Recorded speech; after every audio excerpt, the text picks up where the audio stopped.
sin más dilación, como decía nuestro hermano Aurelio, vamos a la palabra del Señor. Vamos a leer Génesis capítulo 13. Ya leímos una pequeña parte de este capítulo en el anterior sermón, los primeros 4 versículos, pero los volveremos a leer, pues siguen formando parte de todo este relato, que también es una unidad en sí mismo. Vamos a Génesis capítulo 13, podéis buscarlo en vuestras Biblias, en vuestros móviles, en vuestras tablets, donde os sea posible.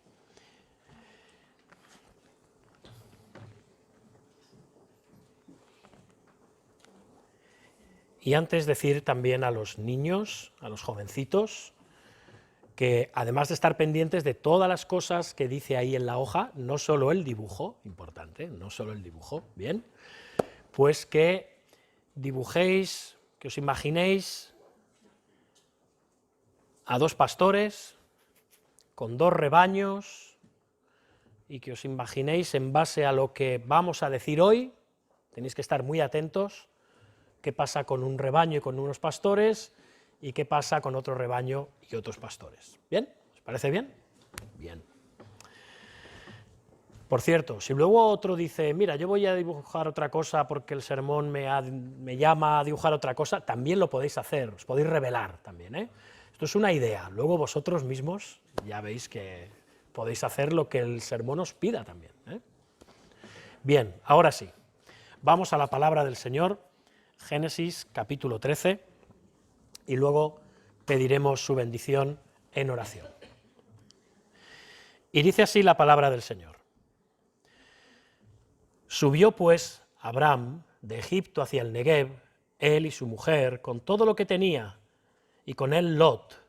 Y Abraham era riquísimo en ganado, en plata y en oro, y volvió por sus jornadas desde el Negev hacia Betel, hasta el lugar donde había estado antes su tienda, entre Betel y Jai, al lugar del altar que había hecho allí antes, e invocó allí a Abraham el nombre de Jehová.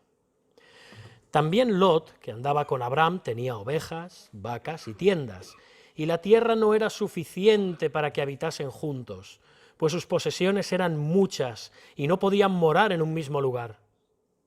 Y hubo contienda entre los pastores del ganado de Abraham y los pastores del ganado de Lot, y el cananeo y el fereceo habitaban entonces en la tierra.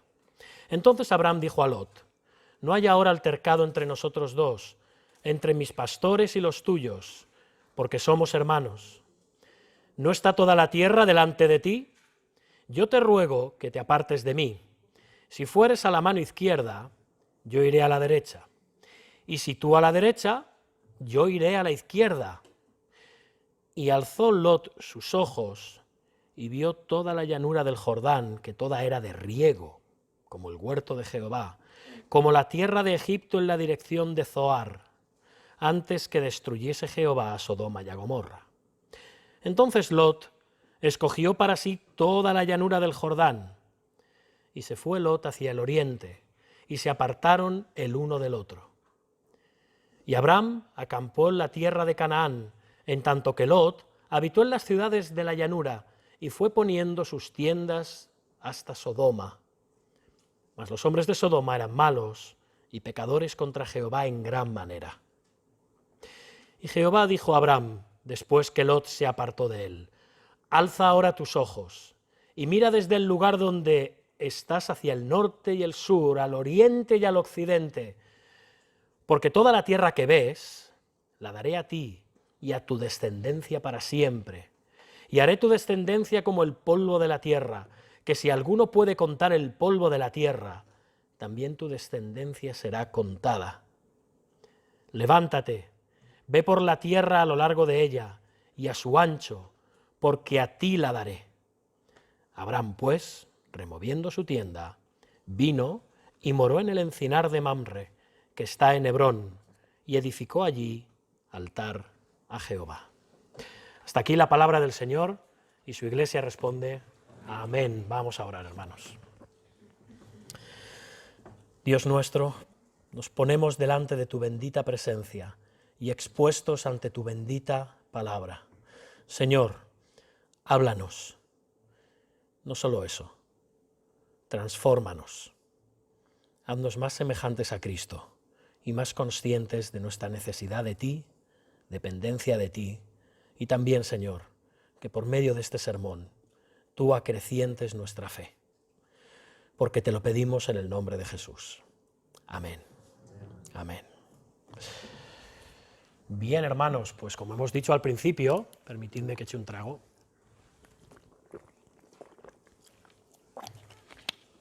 Estamos en el 505 aniversario de la Reforma Protestante, el gran avivamiento espiritual que conmovió toda la cristiandad hace ya 5 siglos.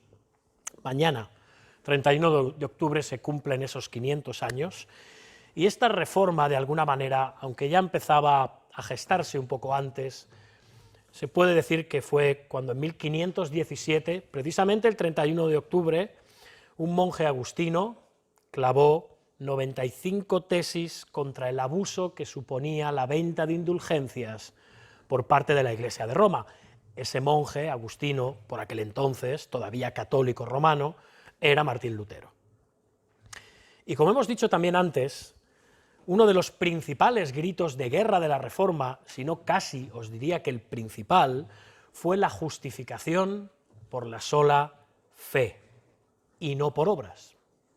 Como dice Romanos 1:17, porque en el Evangelio la justicia de Dios se revela por fe y para fe, como está escrito, mas el justo por la fe vivirá.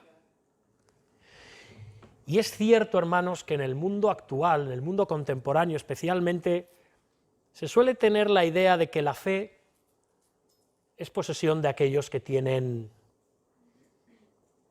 o no tienen demasiadas ideas propias, que son un poco justitos, ¿sí?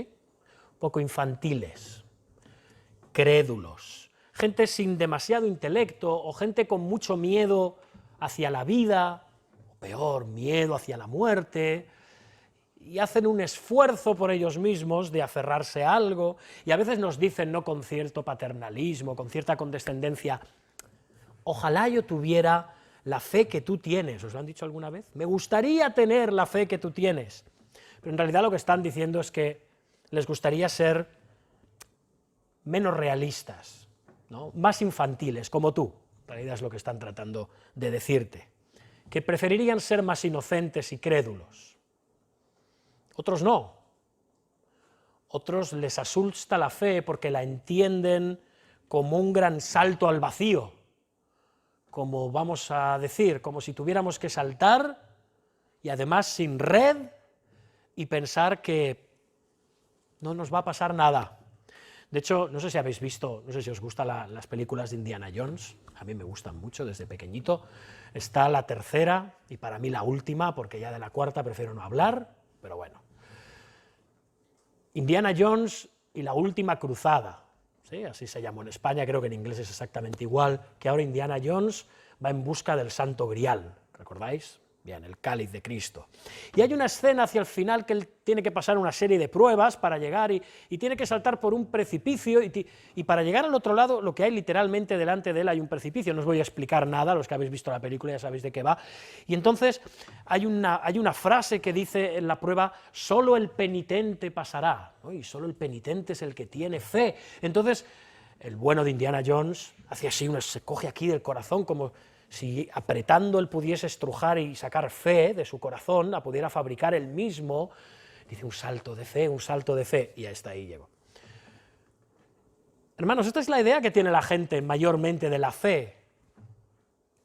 Un salto al vacío, algo por lo que tú apuestas sin tener muy claro qué es. Bien. Bien, hermanos, esto no es en absoluto la fe. No lo es. En la palabra de Dios, además, tenemos grandes ejemplos que nos demuestran exactamente qué es la fe, y posiblemente el mayor de esos ejemplos se encuentra en la persona de Abraham. Así que eso es lo que vamos a estar viendo en esta mañana. Recordemos que Abraham, en la carta a los Romanos, capítulo 4, versículo 11, se le llama el padre de los creyentes. En otras traducciones, el padre de los que tienen fe. Y hoy en este pasaje de Génesis 13, veremos cómo se ejerce esta fe de parte de Abraham. Vamos a ver la fe de Abraham de forma práctica. Este pasaje nos ayuda a comprender exactamente qué es la fe y en qué está fundamentada la fe. Y como decimos muy a menudo, en base a los sermones del libro de Génesis, recordemos que el libro de Génesis, mejor dicho, fue escrito principalmente, originalmente, para la nación de Israel. Ellos fueron los primeros en leerlo, o los primeros en escucharlo leer. Y pensemos, hermanos, hoy en Israel, después del relato que hemos leído, ¿lo tenéis fresco en la mente? Imaginaos a Israel tras 40 años en el desierto y se encuentran en las puertas de la tierra prometida, una tierra desconocida, llena de enemigos y que tenían que recibir por fe en la promesa de que Dios les había dicho que esa tierra era para ellos. Caramba. Ahora, me gustaría preguntarte, particularmente a ti, ¿dónde crees que quedaban las promesas de Dios en la nación de Israel? Y después de eso, más personalmente, ¿dónde quedan las promesas de Dios para ti? ¿Está tu fe firmemente anclada en las promesas de Dios? Son buenas preguntas que podemos hacernos. Y es curioso, hermanos, pasa muy a menudo en la vida, como las mismas cosas nunca se ven igual por las mismas personas, o por diferentes personas por mucho que tengan en común. Aquí vemos a Abraham en este pasaje y vemos a Lot, dos familiares. Han emprendido un viaje desde la ciudad sumeria de Ur de los Caldeos y han viajado hasta la media luna fértil, hacia Canaán al sur. Abraham escuchó la voz de Dios, Lot le acompañó y esto cambió absolutamente todo en sus vidas. Abraham, de todas formas, y ya lo vimos en el pasaje anterior, tenía una fe que debía ser trabajada. La fe de Abraham no era perfecta, aunque se nos ponga como ejemplo de fe en las Escrituras. La fe de Abraham era incompleta.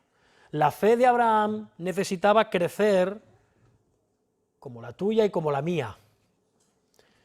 ¿Recordáis en el pasaje anterior? Le vimos fallar estrepitosamente delante de Dios, delante de su familia, delante de los egipcios. Y hermanos, esto nos aplica a nosotros, porque no siempre la senda de la fe se sigue sin titubear. A todos nos pasa. Muchas veces tú y yo, como Abraham también, fallamos. Pero, ¿cómo lo hacemos? Cada uno que se responda a sí mismo. Pero nuestra fe no siempre está a la altura. Vemos aquí en este caso a Abraham, que ante el hambre que se produce en la tierra de Canaán, se presenta ante él la prueba y se presenta la tentación. Perdió su confianza en Dios y esto le llevó a que su egoísmo saliera a flote y entonces esto llevó a que él dijera una media verdad acerca de su esposa Sara, diciendo que era su hermana, para que no se descubriese la verdad, que realmente era su esposa. Y esto acabó poniendo en juego la honra de su esposa, su propio testimonio e integridad delante de los egipcios, y luego el propio testimonio de Dios. Pero, mirad, no nos apresuremos a juzgar con demasiada dureza a Abraham, porque nosotros en muchas ocasiones somos iguales que él. La vida cristiana, hermanos, es un camino de nuevo, como hemos dicho antes, lleno de escollos. Tropezamos y caemos muchísimas veces. Entonces, ¿cuál es la diferencia entre un verdadero adorador de Dios y uno que no lo es? ¿Cuál? Pues que el verdadero adorador, cuando cae, se levanta y vuelve al lugar en el que empezó. Génesis 13, versículos del 1 al 4, dice que Abraham subió pues de Egipto hacia el Negev, es decir, regresó a Canaán, con su mujer, con todo lo que tenía y con el Lot, y Abraham era riquísimo, esto literalmente en hebreo es pesadísimo, cargado. De hecho, la palabra en inglés, cuando se dice que alguien está forrado, forrado de pasta, ¿se entiende? Es loaded, cargado. Y en hebreo es exactamente igual, estaba cargado de riquezas. Sí, también en español podemos decir, estaba forrado, ¿sí? Bien. Y Lot, con él también, regresó a Canaán, y Abraham era de nuevo riquísimo en ganado, en plata y en oro. Y volvió todas sus jornadas desde el Negev hacia Betel, hasta el lugar donde había estado antes su tienda, entre Betel y Jai, el lugar del altar que había hecho antes allí, e invocó allí a Abraham el nombre de Jehová. Abraham regresa de Egipto. Egipto sabemos que según las Escrituras, en todas las Escrituras, alegóricamente, simbólicamente, se le relaciona con el mundo. Así que Abraham regresa de Egipto y vuelve al punto de partida del que salió, Canaán, la tierra prometida. Salió del lugar del que estaba el altar para acabar regresando otra vez al lugar donde estaba el altar, al lugar de la adoración, al lugar de la comunión con Dios, al lugar del sacrificio, a ese altar entre Betel y Jai. Por tanto, la diferencia entre uno que tiene la fe de Abraham y otro que no la tiene, no es que no peque o no se descarríe, sino que cuando peca o se descarría, vuelve al lugar en el que invocó al Señor, vuelve al altar, vuelve al sacrificio, vuelve a Cristo, el lugar donde Dios se nos ha revelado como el Redentor de nuestras vidas. Hermanos, ¿cuántas veces hemos pecado y hemos hecho promesas de no volver a pecar para luego volver a pecar? No solo eso, volver a pecar exactamente en lo mismo en lo que hemos pecado, o incluso en lo mismo, pero aún de forma peor. ¿Y dónde quedan nuestras promesas? Ya no voy a fallar, ya no voy a volver a pecar, voy a poner todo mi esfuerzo y mis energías en que esto no vuelva a suceder. ¿Sabes que te digo que al Señor le dan igual tus promesas? El Señor no necesita ninguna de tus promesas, ni una. No. Para nosotros, hermanos, hermanas, no hay mejor lugar que el altar del sacrificio. No hay otro lugar que la cruz de Cristo. Nuestro lugar es el del cumplimiento de la promesa hecha a Abraham, en la simiente prometida, Cristo Jesús. Debemos volver al inicio donde nuestra vida cristiana empezó, en la cruz. Si es que tu vida cristiana empezó en la cruz,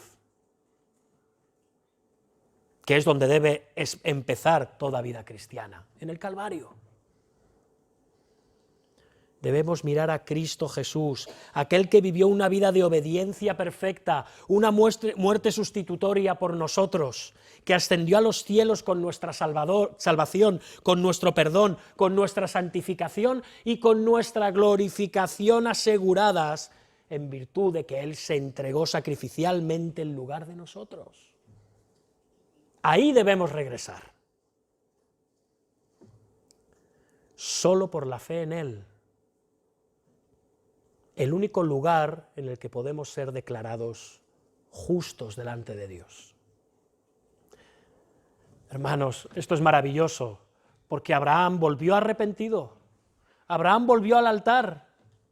No volvió a Ur avergonzado diciendo, el Señor ya no va a querer saber nada de mí después de mi fallo estrepitoso en Egipto. Me vuelvo a mi pueblo, a mi ciudad. Ya está. Soy un fracaso. No. Abraham, porque era un hijo de Dios, en base a la fe, volvió al altar. ¿Qué haces tú cuando pecas? ¿Tu regreso es un regreso al lugar de donde Dios te sacó? ¿Te hundes en el foso y allí te quedas? ¿O vuelves a la cruz, donde hay gracia, donde hay amor, donde hay redención, donde hay perdón? Porque, hermanos, donde Abraham falló, Cristo venció. Abraham falló en su obediencia a Dios cuando vino ese hambre en Canaán. Cristo dijo y demostró que su alimento era hacer la voluntad del Padre. Su obediencia fue perfecta. Abraham falló a la hora de honrar y proteger a su esposa para salvar su propia vida. Cristo amó a la Iglesia y se entregó a sí mismo por ella para santificarla. Él se entregó hasta la muerte por su esposa en el altar del sacrificio. Abraham dejó un testimonio pésimo delante del hombre más poderoso de la tierra, el faraón. Cristo, delante del representante del César, el hombre más poderoso en la tierra en aquel tiempo, recibió el honor de que Poncio Pilato dijera: ningún delito hallo en este hombre. Sí, donde Abraham falló, Cristo venció. Donde tú y yo fallamos, Cristo ha vencido. Tenemos que regresar a Cristo y no a nuestros propios esfuerzos. Nuestra fe, podemos decir que quizás es el fundamento de nuestra vida cristiana, no está puesta en nuestros méritos ni en nuestros esfuerzos, está puesta en aquel que los tiene todos y los ganó para nosotros. Ya está. Y son nuestros para siempre por medio de la fe en Él. Son nuestros para siempre por medio de la fe en Él. Abraham regresa al altar, regresa con fe al lugar del sacrificio, al lugar de la promesa, no al sacrificio ni a la promesa de Abraham, sino al sacrificio y a la promesa de Dios. Un sacrificio y una promesa que se haría carne en la venida de la descendencia prometida a Abraham, como hemos leído en la lectura congregacional, no a las descendencias, a la descendencia, que esa descendencia es Cristo.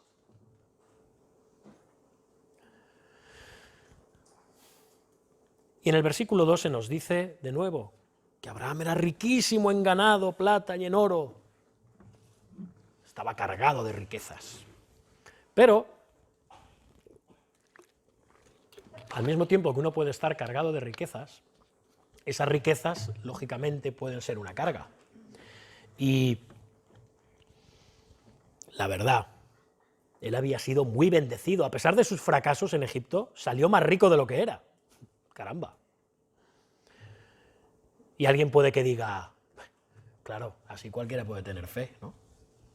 Uno es rico, no le falta de nada, está muy tranquilo, no tiene estrés, sobresalto. Sí, aquello que decía Oscar Wilde, es verdad que el dinero no da la felicidad, pero sí una sensación tan parecida que hace falta un especialista para verificar la diferencia. Bien, pues es verdad que el dinero ayuda, suaviza las dificultades, mejor pasar dificultades con dinero que sin dinero, estamos todos de acuerdo en esto.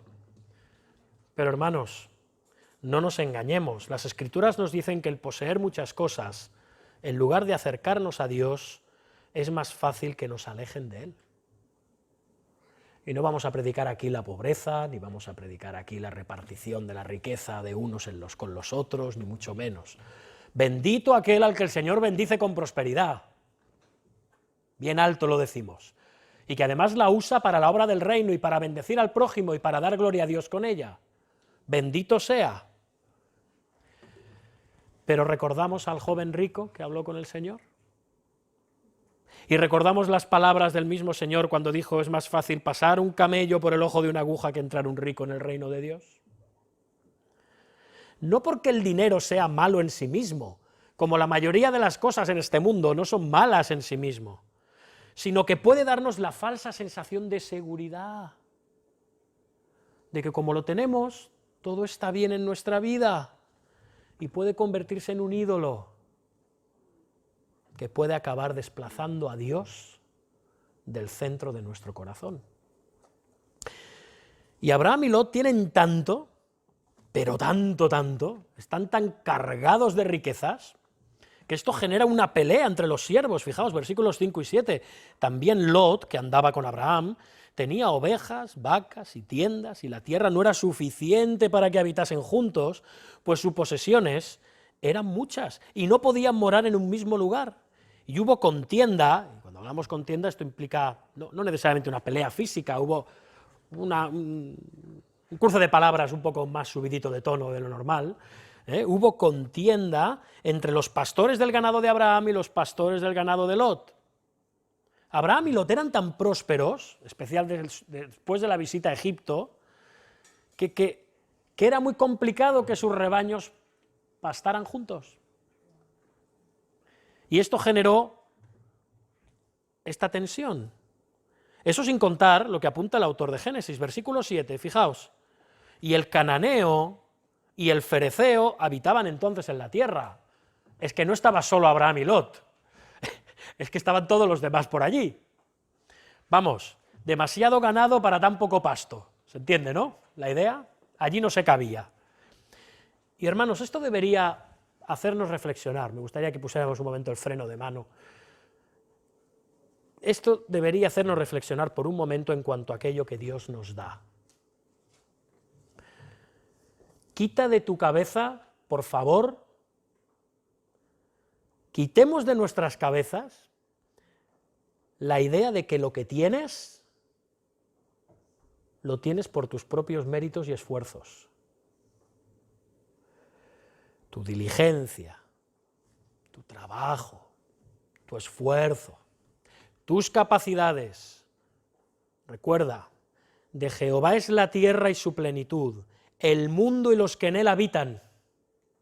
Y también dirá el Señor: mía es la plata y mío es el oro, dice Jehová de los ejércitos. Todo lo que posees es de Dios y te lo ha concedido en su gracia. Todo lo que tienes es por gracia. Todo. No te engañes a ti mismo pensando lo contrario. Sea mucho o sea poco. Hay un cristianismo hoy en día bueno, quizá ha existido siempre con otros nombres, pero hay un cristianismo obsesionado con la riqueza y la prosperidad, pero luego hay otro cristianismo que ve una virtud en la pobreza y en la escasez. Cuando uno está sin nada, es cuando realmente está viviendo como un cristiano, cuando tiene que rebañar las ollas por los sitios. Hermanos, ninguno de estos dos cristianismos refleja el punto de vista de Dios en cuanto a los bienes materiales. Ninguno de los dos. El apóstol Pablo nos lo muestra en Filipenses 4, versículos del 11 al 13. Atención a lo que dice el apóstol, esto es interesante. Fijémonos cómo empieza. He aprendido a contentarme cualquiera que sea mi situación. Sé vivir humildemente y tener abundancia en todo, y por todo estoy enseñado, así para estar saciado como para tener hambre, así para tener abundancia como para padecer necesidad. Todo lo puedo en Cristo que me fortalece. Cuidado con poner todo lo puedo en Cristo que me fortalece como ese eslogan que dice yo puedo. Porque como hemos visto en la escuela, antes dice algo, ¿verdad? Viene algo antes, ¿no? ¿Sí o no? He aprendido a contentarme. La cuestión no es tener mucho o poco, la cuestión es con qué actitud vivimos en la prosperidad o en la pobreza. Es una cuestión de actitud. Pablo nos dice, ¿qué dice? He aprendido, o sea, que era algo que tuvo que aprender, que no era natural de él. Nadie viene al mundo sabiendo esto, más bien venimos al mundo pensando todo lo contrario, que teniéndolo todo seremos muy felices y que teniendo nada seremos desgraciadísimos. Pablo tuvo que aprenderlo, y por lo que vamos a ver en este pasaje, Abraham también lo había aprendido. También. De hecho, esto es lo que marca la diferencia en este pasaje entre Abraham y Lot, su sobrino. Y esto es lo que le lleva a Abraham a esa gran generosidad que vemos en el pasaje, esa gran magnanimidad y desapego a los bienes materiales que de repente vemos en Abraham. ¿Se parece el Abraham del capítulo 12? Que a la que hay hambre se va corriendo a Egipto, donde está la prosperidad. Fijémonos. Versículos 8 y 9. Entonces Abraham dijo a Lot, veamos el panorama, los pastores de ambos peleándose, y vaya lío tenemos aquí organizado. Abraham le dice a Lot, oye, no hay altercado ahora entre nosotros dos, entre mis pastores y los tuyos, porque somos hermanos. ¿No está toda la tierra delante de ti? Yo te ruego que te apartes de mí. Si fueras a la mano izquierda, yo iré a la derecha, y si tú a la derecha, yo iré a la izquierda. Abraham le dice a Lot, oye, que somos parientes, que somos de la misma sangre, somos hermanos. Oye, aquí tienes toda la tierra que me ha prometido el Señor, elige la parte que te plazca y yo me quedo con la otra. Y un momento, por si nos da por pensar, que Abraham está haciendo lo que más tarde haría su nieto Esaú, despreciando la promesa de Dios. Como aquel despreció la primogenitura, ahora parece como que Abraham de repente le da igual que Dios le haya prometido la tierra, ¿no? ¿Qué le pasa a este? ¿Cómo que elige tú lo que quieras? Pero, Abraham, ¿qué haces? Pero si Dios te ha prometido la tierra. ¿Y si ahora le da a Lot por decir, pues mira, me quedo en Canaán, vete tú para Sodoma? Bueno, es que yo no quería decir eso exactamente. No. Podría haber ocurrido, ¿no? Pero no ocurrió, no ocurrió. ¿Qué está haciendo aquí Abraham? Hermanos, Abraham ha aprendido, como aprendió el apóstol Pablo, como debemos aprender nosotros, a confiar en Dios. Sabe que las promesas de Dios no fallan. Él no duda en que Dios hará lo mejor. El Señor le ha prometido la tierra, el Señor me la dará. No sé cómo, no sé cuándo, pero el Señor me dará esta tierra porque me la ha prometido. Él proveerá. Qué diferente este Abraham, ¿verdad? Del que vimos en cuanto hubo hambre en Canaán. Abraham está haciendo lo que no hizo en aquel momento. ¿Sabéis qué está haciendo? Dejarlo todo en las manos de Dios. Ya está. Abraham, a semejanza de su descendiente Jesucristo, siglos más tarde, hace lo mismo, dice que aunque era hijo, por lo que padeció, aprendió obediencia. Abraham, por todo lo que padeció en Egipto, por su culpa, aprendió obediencia. Pero Cristo sin pecado, claro está. La fe de Abraham, tras su fracaso y sufrimientos en Egipto, fue perfeccionada hasta el extremo de confianza total en Dios y sus promesas. Qué bien nos viene de vez en cuando pasarlo un poquito mal. ¿O no? ¿Nos querrá enseñar el Señor algo? ¿O no?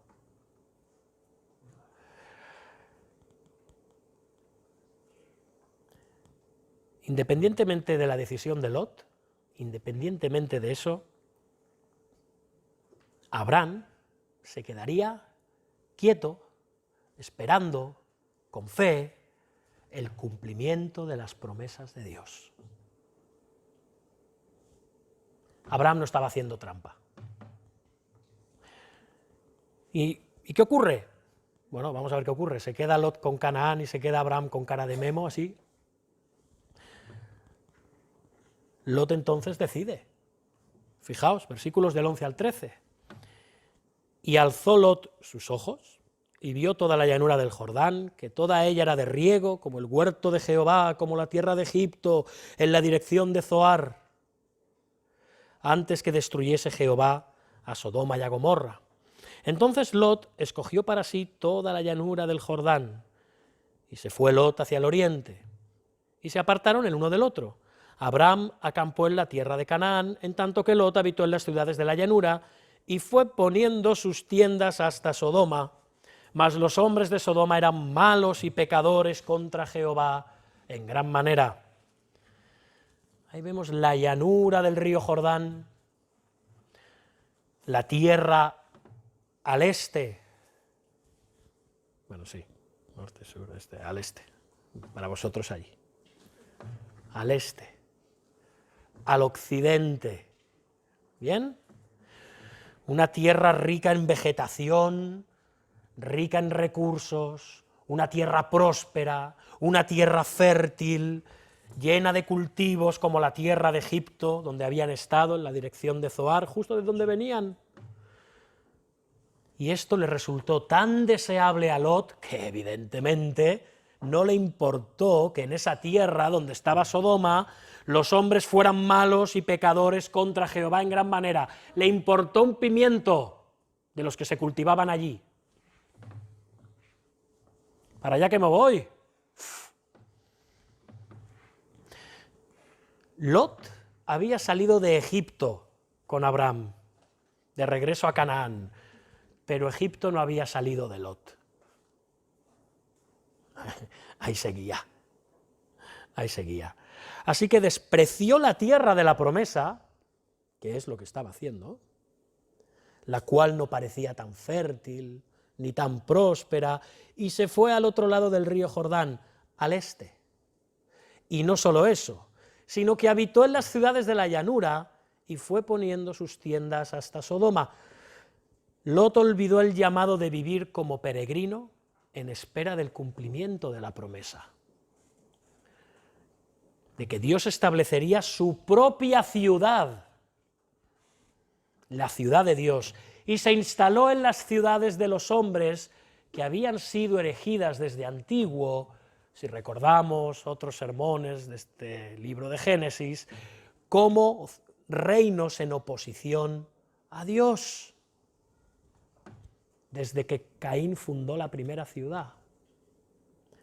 Lot salió de una ciudad, Ur de los caldeos, para terminar en otra ciudad, Sodoma, cada vez más al este, más al occidente, como antes Adán y Eva salieron más al este y más al occidente al dejar el Edén, como Caín moró después más al este del Edén todavía, como los hombres de Babel se fueron cada vez más al este, cada vez más al oriente, cada vez más lejos de la presencia de Dios,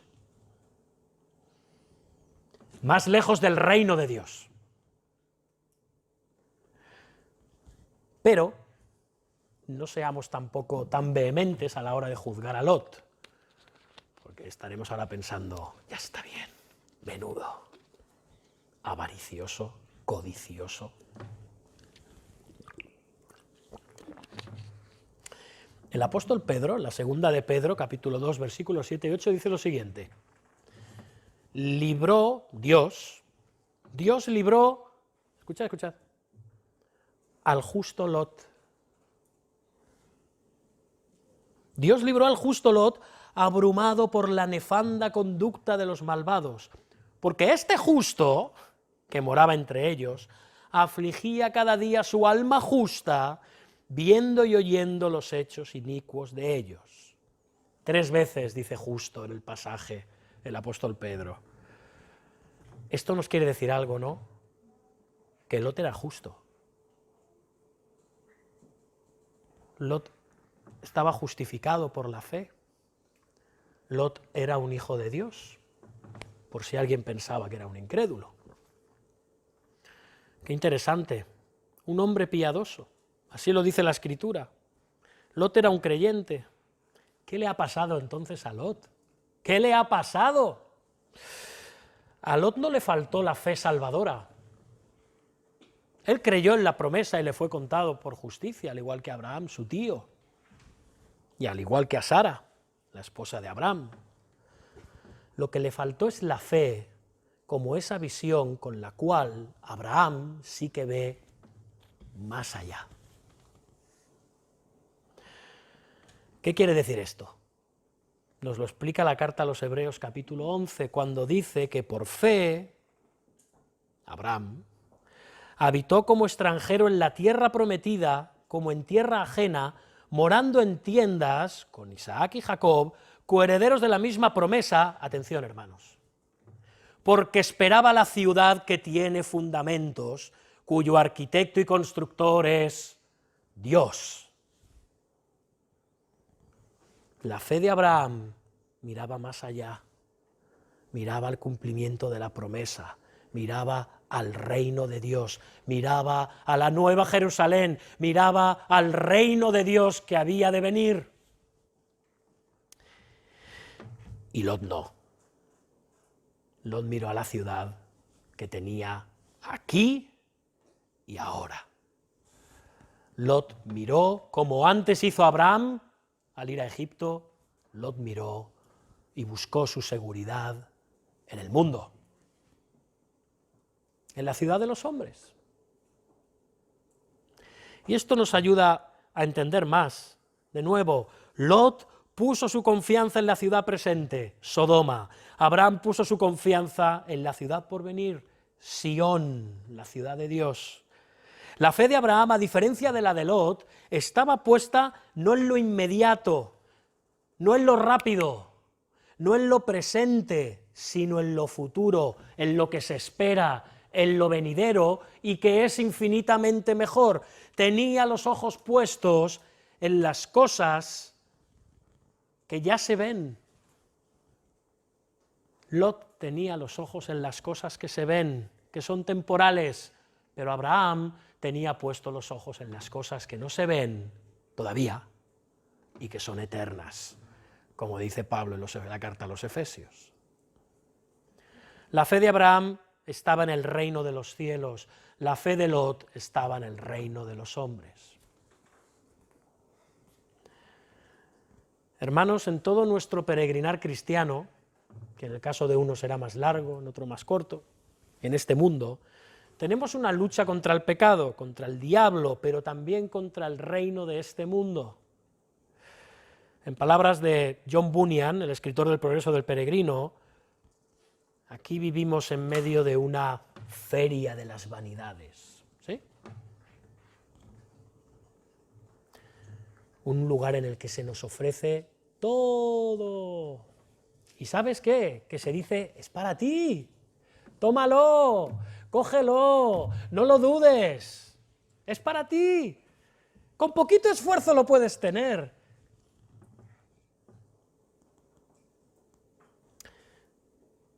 Al fin y al cabo es lo que el apóstol Juan describe, en la primera de Juan 2,16, porque todo lo que hay en el mundo, el deseo de la carne, el deseo de los ojos y la vanagloria de la vida, no proviene del Padre, sino del mundo. El mundo nos seduce, el mundo nos ciega, el mundo nos anula, el mundo nos hace perder el norte en sentido espiritual, pero también en sentido físico. El mundo nos atrae y nos atrapa como la telaraña a las moscas, sin que seamos siquiera conscientes de ello. Pero hermanos, no es que la atracción del mundo sea demasiado fuerte, es que nuestro deseo de Dios es demasiado débil.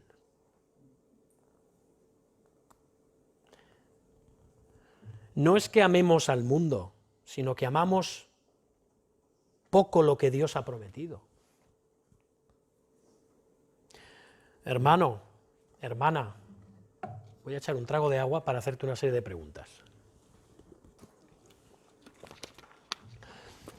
Háztelas a ti mismo, por favor, y no pienses en el vecino, ni aunque ese vecino sea tu propia carne.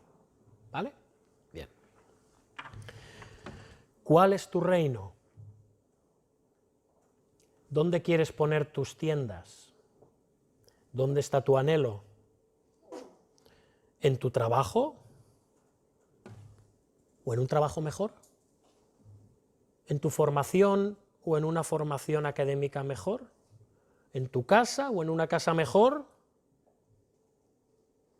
¿En tu coche o en un coche mejor? ¿En tu barrio o en un barrio mejor? ¿En una ciudad mejor? ¿En un país mejor? ¿En una cuenta corriente mejor? ¿En un marido o una esposa mejores? ¿En una familia mejor? ¿Dónde está puesto tu corazón? ¿Dónde está puesto tu deseo? ¿Qué estás dispuesto a abandonar por conseguir eso?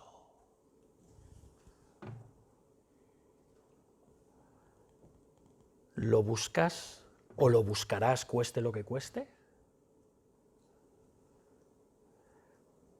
Recuerda la advertencia del apóstol, el mundo pasa. El mundo pasa, y también sus deseos, pero el que hace la voluntad de Dios permanece para siempre. Y Abraham, tras su fracaso en Egipto, a diferencia de Lot, fue perfeccionado en su fe.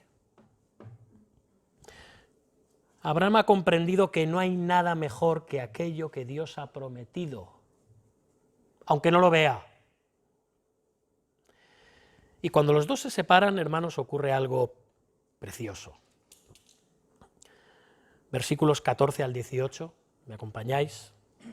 Y Jehová dijo a Abraham, después que Lot se apartó de él, alza ahora tus ojos y mira desde el lugar donde estás hacia el norte y el sur y al oriente y al occidente, porque toda la tierra que ves la daré a ti y a tu descendencia para siempre.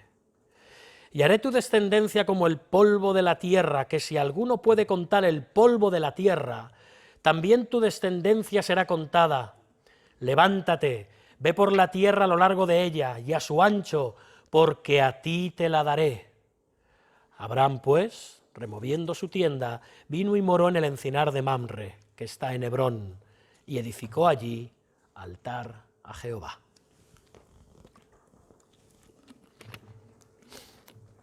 Vemos en este pasaje, hermanos, algo maravilloso de parte de Dios, quien hasta ahora, como suele ocurrir en el libro del Génesis, parece que está como un espectador silencioso antes de obrar. Bien. En el versículo 10, fijaos, se nos dice que Lot alzó sus ojos. Fue una iniciativa personal, fue una iniciativa humana. Lot alzó sus ojos, o sea, es decir, nos lo imaginamos, ¿no? Hizo, aquí está el Jordán, aquí, me voy para allá. Y cuando partió, Dios le dice a Abraham que había elegido no elegir, nos acordamos, ¿no? Dios le dice, alza tus ojos. Es Dios quien le dice, mira ahora, soy yo quien te hago ver. No lo has escogido tú, yo te hago ver. Yo te hago ver por fe la promesa. Alza tus ojos, yo te ordeno. Abraham. Y le indicó que mirara, ¿habéis visto? Hacia el norte, hacia el sur, al oriente y al oriente. Un momento. Estos son los 4 puntos cardinales, ¿no? Sí, ¿verdad? Los chicos, ¿me corregís? Norte, sur, este y oeste, ¿sí? Pero vamos a ver. Estos son los puntos cardinales. En consecuencia, le hace mirar sobre toda la tierra, atención, incluso sobre la tierra que ha escogido Lot, que está al este. Dice, míralo todo, da la vuelta, observa absolutamente todo lo que tienes delante de ti, incluido lo que Dios ha escogido para sí. Todo lo que Abraham contemplaba le estaba siendo asegurado por Dios. todo. Hermanos, no tenemos derechos finales sobre nada que no sea lo que nos pertenece por la gracia de Dios. El hombre que por fe, al igual que Abraham, deja las decisiones de su vida en manos de Dios, es aquel que recibe posesiones de las que no será despojado jamás.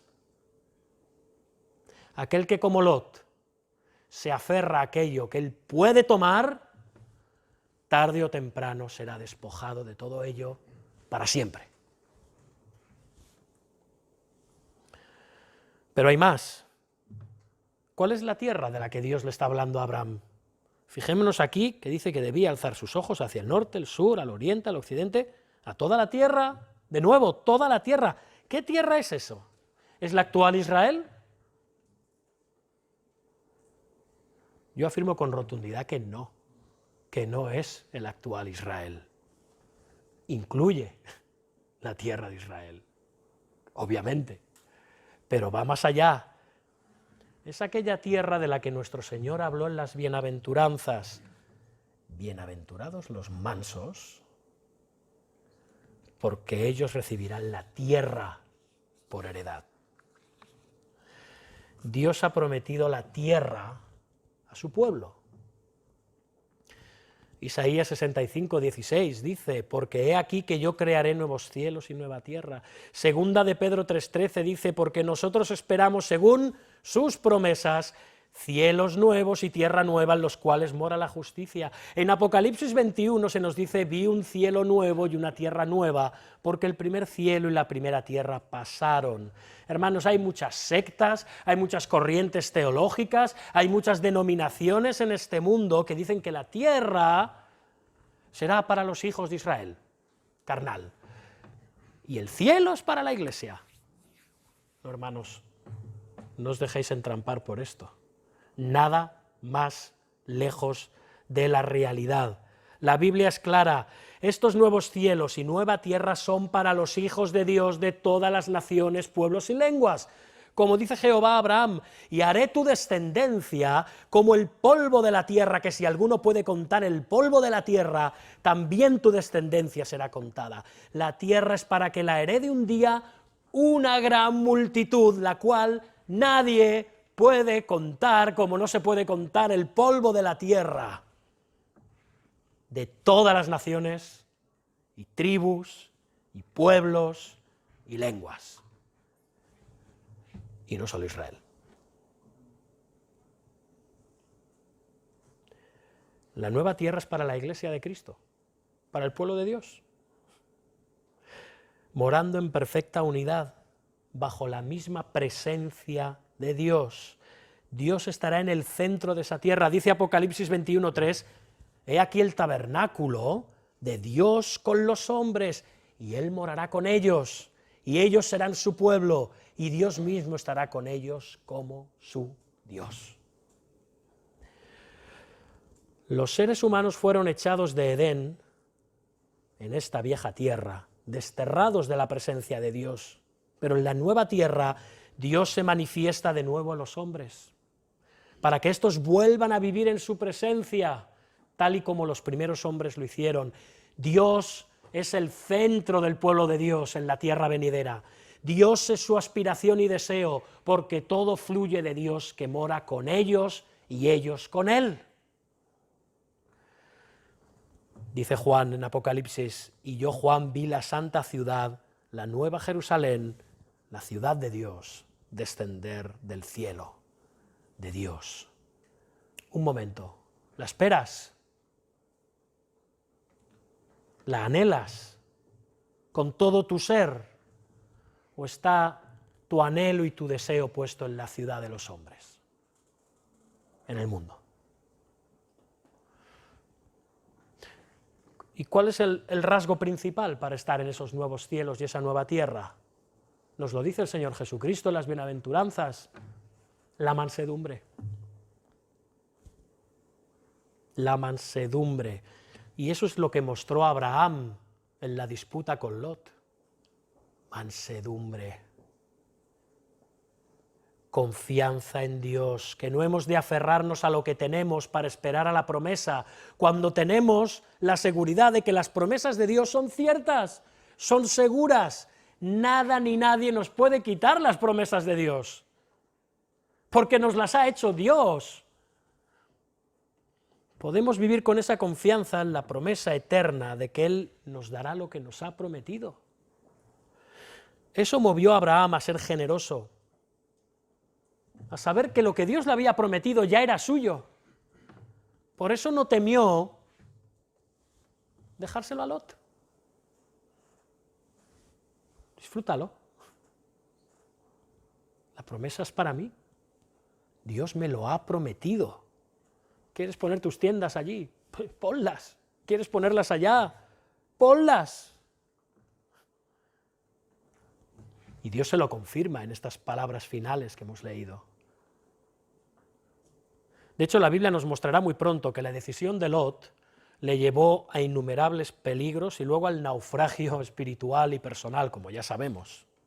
La tentación le llevó a ir acercándose cada vez más a Sodoma, habéis visto, cada vez más cerca de Sodoma, y fue poniendo sus tiendas hasta Sodoma, donde acabó viviendo, es más, donde acabó comprometiéndose, pues fue un principal de la ciudad, por eso se sentaba a la puerta de la ciudad. Era alguien importante, que tomaba decisiones en Sodoma. ¡Caramba! ¡Guau!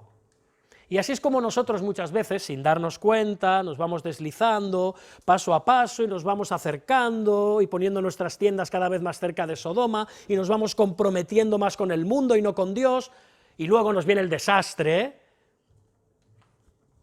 antes o después. Porque desastre es lo único que vamos a recibir de este mundo. Pero Abraham, animado y renovado por la promesa de Dios, sigue su peregrinar en la tierra que Dios le ha prometido. Versículo 18, ¿veis? Abraham, pues, removiendo su tienda, vino y moró en el encinar de Mamré, que está en Hebrón. Y de nuevo, renovó su compromiso de obedecer a Dios, de obedecer y adorar a Dios, dándole igual que los cananeos, como ese tal Mamré, o Mamre, estuvieran en la tierra. Da igual. Él volvió a edificar un altar a Dios allí, en ese encinar, que era un lugar de adoración.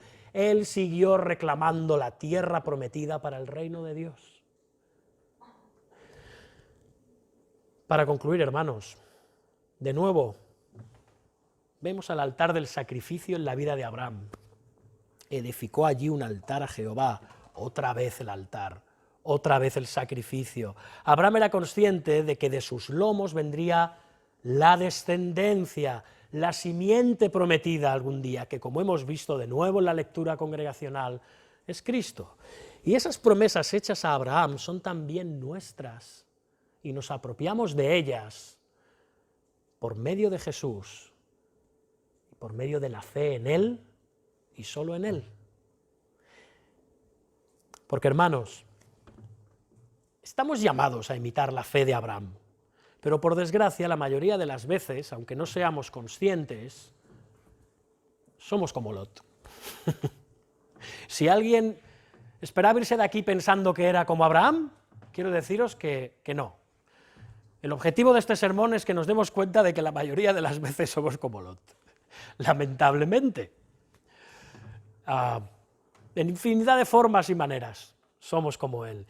Y es aquí donde para esperanza nuestra, hermanos, tenemos la bendita doctrina de la justificación por la sola fe, de la que hablábamos al principio y también en la escuela, y que recuperó la Reforma Protestante para la Iglesia del Señor. Es por nuestra fe en la justicia de otro que somos justificados, y todo lo que es de ese otro, ahora es nuestro también.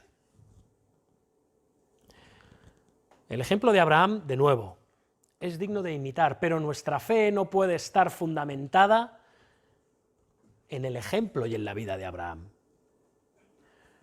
De hecho, aunque es una fe sólida y que ha madurado, como vemos en este pasaje en comparación con el anterior, él volvió a fallar otras muchas veces. Ya lo veremos ya. No es la última vez que tenemos que decir, pero Abraham, ¿qué estás haciendo? Por favor. Él era débil y pecador, como tú y como yo. Ya está. Hermanos, necesitamos un mejor Abraham en el que poner nuestra fe. Uno fiel en todo y sin pecado. Y eso lo vemos en Mateo 4. Si queréis acompañarme. Si vamos a Mateo 4, allí vemos las tentaciones de Satanás a nuestro Señor Jesucristo en el desierto, ¿recordáis? Y en los versículos 8 y 9 de Mateo 4, vemos a Satanás que hace lo siguiente. Satanás llevó al Señor a un monte muy alto y le mostró todos los reinos del mundo y la gloria de ellos. ¿Os suena algo esto? ¿Os suena algo al pasaje de Génesis 13? Aquí tienes la tierra. Elige. Y le dijo, todo esto te daré si postrado me adorares. Y la gran diferencia entre el Señor Jesucristo y nosotros, y la gran diferencia entre Lot y el Señor Jesucristo, es que Jesús rechazó el ofrecimiento del maligno. Rechazó un mundo de impiedad. Satanás le estaba ofreciendo un atajo. Eso es lo que vemos. ¿Un atajo para qué? Para que evitara la cruz. Dios el Padre le había prometido a Dios el Hijo darle toda potestad en el cielo y en la tierra. Pero para eso debía pasar por la cruz. Y Satanás le ofrece lo mismo, pero sin la cruz. Y Jesús fue fiel hasta las últimas consecuencias. El Señor Jesucristo escogió la senda del dolor y el sufrimiento del Calvario antes que la gloria temporal que Satanás le estaba ofreciendo. Y por eso le contesta, vete Satanás, porque escrito está, al Señor tu Dios adorarás y a Él solo servirás. El Señor rechazó la tentación a la que tú y yo sucumbimos a menudo. Nosotros escuchamos la voz de nuestro pecado, la voz del diablo y la voz del mundo muy a menudo y sucumbimos a lo que nos ofrecen. Y muchos se dejan arrastrar por la fantasía y por la ilusión de que pueden conseguir todo lo que se propongan en este mundo, que siempre hay algo mejor más allá y lo puedo tomar. Es mío. Solo tienes que estirar la mano y cogerlo. Está allí. Sí, tienes que dejar un montón de cosas que son buenas, pero mira lo que tienes allí, cógelo.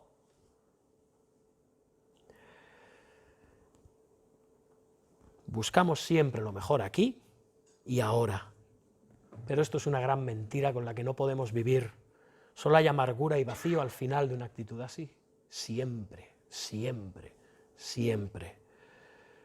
Como Lot se daría muy pronto cuenta viviendo en Sodoma. Debemos vivir en contentamiento, hermanos. Pero nuestra esperanza no está en nuestro rechazo al cebo que nos tiende el mundo.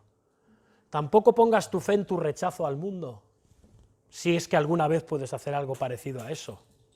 Porque cuando no te la cuelen por un sitio, te la van a colar por otro. No pongas tu fe en que yo he rechazado aquello, yo no hago lo otro, yo dije que no a lo de más allá. Y claro, qué fuerte soy, ¿eh? Hermanos, nos entrampamos muy a menudo en él. Esa es la realidad. No pongas tu fe en tu resistencia al mundo, por fuerte que haya sido en determinadas ocasiones, o lo esté siendo hoy en día, no lo hagas. Pon tu confianza en que hay uno que pudo rechazar completamente la tentación y lo hizo en sustitución tuya. Lo hizo para tu bien eterno. Solo en el nombre y en el poder del Señor Jesucristo podemos ser librados, y no por nuestras fuerzas y determinación. El Señor no nos va a librar de todos los males y problemas en este mundo. Vaya noticia, ¿no? ¿No lo sabíais?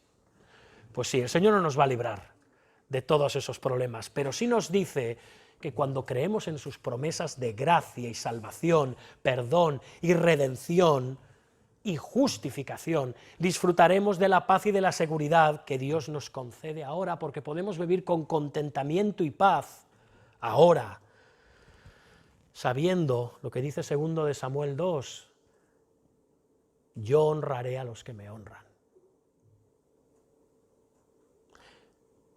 Hay muchos que son tenidos por necios, por tontos, por no seguir tras lo que este mundo les ofrece. ¡Ah, qué tonto! Si lo puedes tener todo, hasta puedes ser cristiano y tener todo lo que el mundo te ofrece, de verdad, ya verás.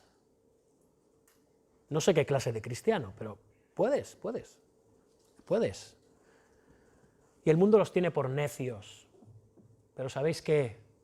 Que estos necios han ganado la mayor herencia que podamos soñar, la que Dios le hizo a Abraham. Toda la tierra que ves la daré a ti y a tu descendencia para siempre. La descendencia es Cristo y es para Cristo. Y si la tierra es para Él por siempre, la tierra también será nuestra para siempre, pues somos hijos de Dios, y si hijos, también herederos, herederos de Dios y coherederos con Cristo, si es que padecemos juntamente con Él, para que juntamente con Él seamos glorificados. Por eso, hermanos, no desistamos, la tierra ya es nuestra, la tierra ya es tuya, el mundo es nuestro. Como Abraham en el pasaje de hoy, no temamos perderlo, es nuestro. Todo es y terminará finalmente siendo completamente nuestro. No temamos perderlo ahora, pues nos será dado por medio de nuestra fe y confianza en Jesús. Sí, iglesia, hermanos, amigos, hay mucho en nuestra contra, ya lo sabemos. La vida cristiana no es fácil, hay muchas tentaciones, somos débiles, pero la palabra de Dios nos dice que Cristo Jesús es el autor y consumador de nuestra fe, y Él, por el gozo puesto delante de Él, sufrió la cruz, menospreciando el oprobio, y se sentó a la diestra del trono de Dios. Y algún día nosotros también estaremos en la nueva tierra prometida a su lado, por medio de la fe en Cristo Jesús, y solo de la fe. Amén. Amén, hermanos, vamos a orar. Señor Padre Dios nuestro, te queremos alabar y bendecir en esta mañana. Te queremos dar gracias, Señor, porque tú nos has otorgado grandes promesas, como has hecho a todos los siervos tuyos del pasado, y sigues haciendo con tus siervos del presente, Señor. Señor, aumenta nuestra fe, ayúdanos a confiar en tus promesas, ayúdanos a creer con más vigor, porque es verdad que todo va a ser nuestro algún día, no en virtud de nuestros méritos y nuestras obras, sino en los de Cristo. Y también, Señor, ayúdanos a ver el mundo con equilibrio, a alejarnos de él en lo posible y acercarnos cada vez más a tu reino, a tu verdad, a tu iglesia. Señor, queremos andar como Abraham anduvo en este pasaje, con plena confianza y contentamiento en que tú proveerás todo lo que necesitamos, si confiamos en ti y no en nosotros. Porque te lo pedimos en el nombre de Jesús, el autor y también perfeccionador de nuestra fe, Jesús. Amén.